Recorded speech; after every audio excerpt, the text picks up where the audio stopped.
This video is sponsored by Squarespace. Hello everybody, welcome back to my channel. Today I want to show you a comparison between two cameras that I was testing out while I was in Croatia. As you guys know, I've recently gotten more into self-portrait and I wanted to test out setups that were a bit more cost efficient than some of the ones that I've been shooting on recently. So I tested out the Canon R8 and a 24-105 f4, and I also had the Fujifilm X-Pro3 and a 16-55 2.8 lens. Both setups came up to around $3,000, which I know is still quite a lot of money, but it's a camera that I would consider using on a day-to-day basis, not just for self-portraits. So I think it's a good investment, and I want to tell you my pros and cons, what I thought about them, how I liked them, and so on.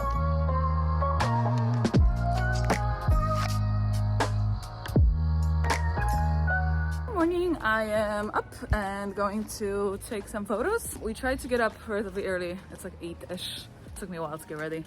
So we're gonna go to this castle. It has a really nice like rock by the wall, so we're gonna shoot there. We'll see how busy it is. Hopefully not too busy, but we'll deal with it as it goes. And yeah, we'll see how it goes. So as you guys know, I used to shoot on Canon all the time, and then I switched to Sony, and I still do have my Sony and I love it, and I have no intention of switching from it.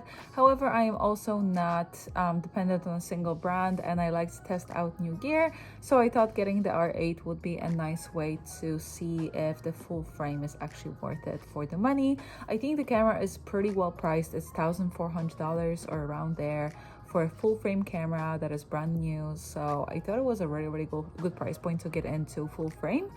And also getting the 24-105 f4 was basically like a middle ground to getting a 24-70, because as some of you know, the 24-70 is around $3,000, which I think is absolutely insane, while this lens was around $1,300, and I don't really mind the f4 that much, but I wanted to make sure and see how I like it, and if I really didn't mind it, or if I was just telling myself that, because you know how it is.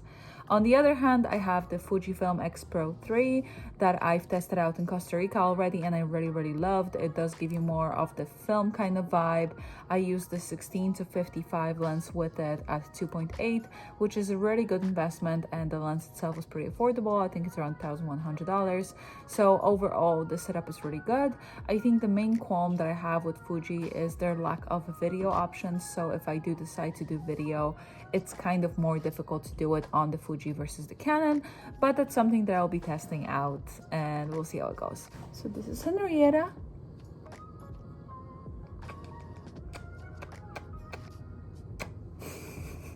Okay, so first thing first, we were in Dubrovnik, and as you guys probably know, or maybe you don't, Dubrovnik is one of the main cities in Croatia and can get pretty touristy and pretty busy. That's where they filmed Game of Thrones. So on the day of the shoot, we decided to start pretty early, and I ended up going in there, and first thing in the morning, it was actually pretty quiet. There was nobody there. We found this really nice spot that I shot against. I set up my tripod, and then I walked around and I got some shots on both cameras.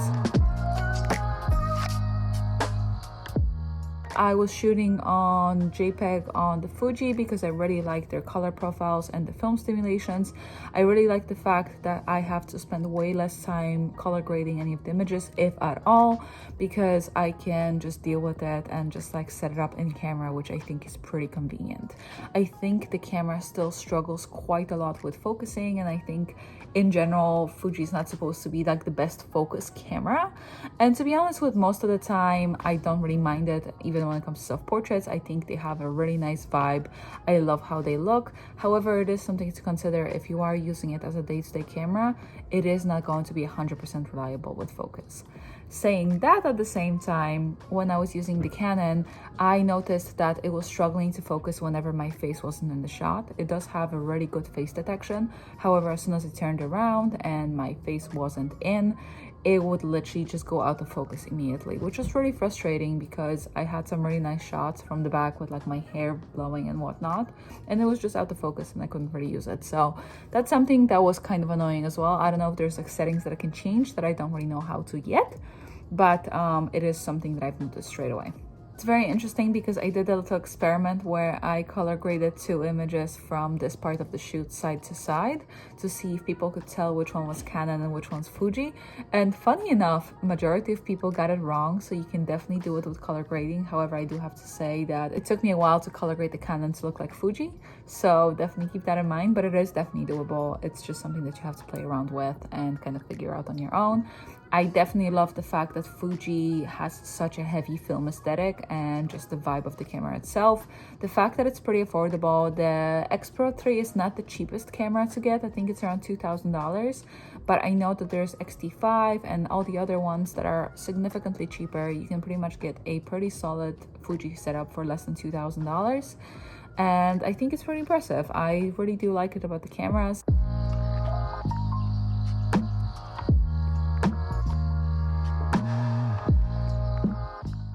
This video is sponsored by Squarespace. Are you looking to create a stunning website that showcases your brand and tells your story? Look no further than Squarespace. With their easy-to-use platform and beautiful templates, you can design a professional and modern website in a matter of hours. Squarespace is perfect for photographers, small business owners, and entrepreneurs. Don't let the lack of coding skills hold you back from creating a website that you'll be proud to show off.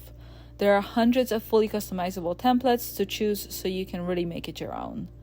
The platform is packed with features like e-commerce, SEO, and social media integrations, which is crucial when it comes to running your photography business. If you're like me and constantly on the phone or in meetings with clients, Squarespace offers you scheduling tools for your website as well. These tools allow you to create and manage appointments, bookings, and reservations through your Squarespace website. Your customers will be able to view your availability, schedule appointments, and pay for services directly at the site as well. If that sounds like something you'd like to try, make sure to go to squarespace.com for a free trial, and once you're ready to go, use my code squarespace.com/Anita. Setting up my camera now. We're getting a second shot. It's getting busier and busier. So many people taking photos. I think it's ridiculous. So if you see me in 300 photos of the phone, you know why. I could set her up so I can see myself, but to be honest, it's so bright, I'm probably not going to see myself anyway. So we're gonna go here. I have this lens is 24 to 105. I'll just shoot on 24, and I'll just have this little rock here. I think just the way it is right now. I'll just go from there.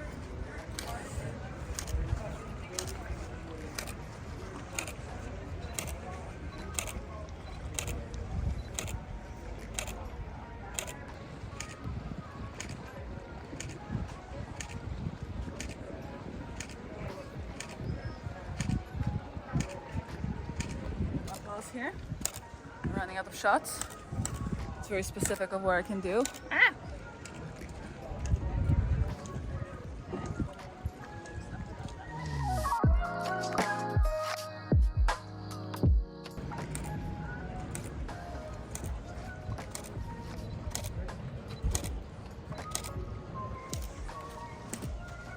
Yep.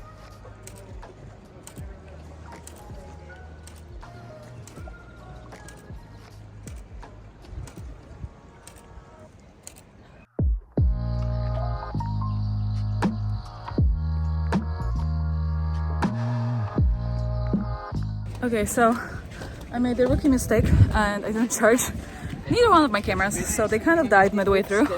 I did get some really nice stuff, so you guys will see it, but yeah, just charge your freaking cameras.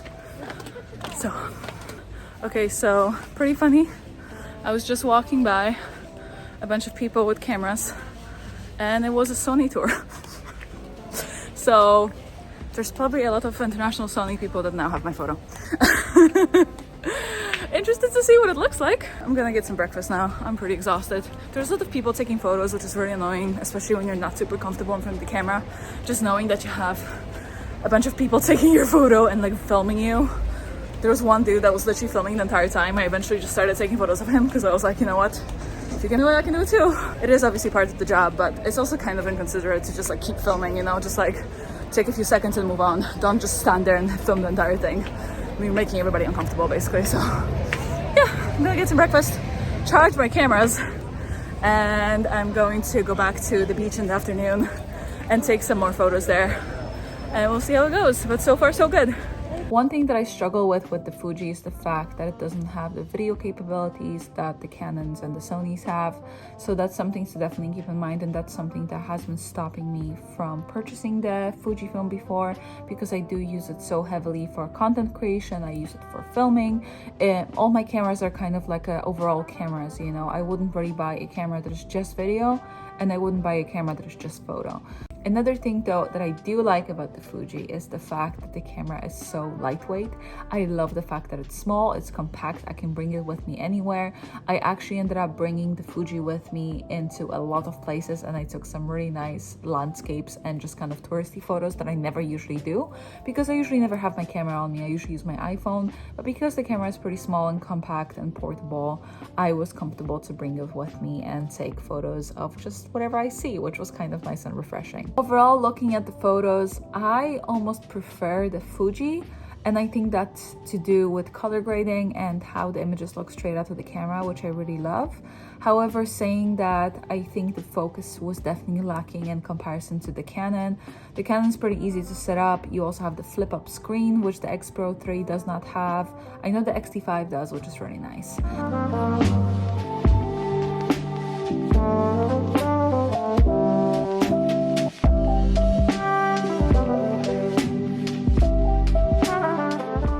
Overall, I was really happy with both cameras. I just think Fuji has such a special feel about it that I think it's worth investing in if you already have a Sony or any other camera brand. I think the Canon colors and the vibes are a bit more generic in a sense, while the Fuji imitates the film really, really well, and that's what I really love about it. Okay, over. You have the Canon. I've been shooting all day, I'm tired. I just don't want to take photos of myself anymore.